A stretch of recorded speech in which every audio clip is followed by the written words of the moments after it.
Welcome to the Tech Egg. Don't get scrambled. Enjoy the video. In this video, I will explain how to change your Dodge Journey key fob battery.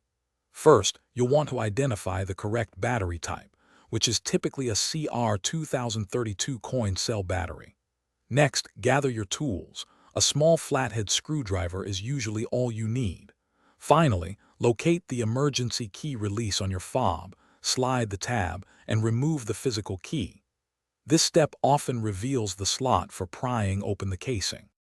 Now that you have your emergency key removed, it's time to open the fob.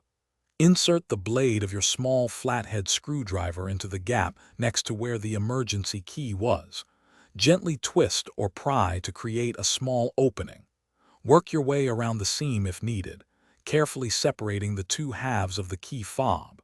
Take your time to avoid damaging the plastic casing. With the key fob open, you'll see the old battery. Before removing it, take a quick mental note of its orientation, specifically which side is facing up. Most Dodge Journey key fobs use a CR2032 battery, and it's usually installed with the positive or plus side facing down. Gently pry out the old battery, then insert the new one, ensuring it's seated correctly with the positive side facing down. Once the new battery is in place, carefully align the two halves of your key fob. Press them together firmly until you hear and feel them snap securely into place all around the edges.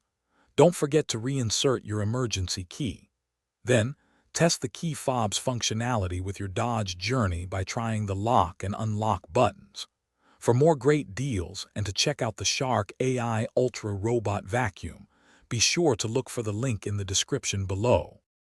Thanks for watching. Consider subscribing if I helped unscramble your problems.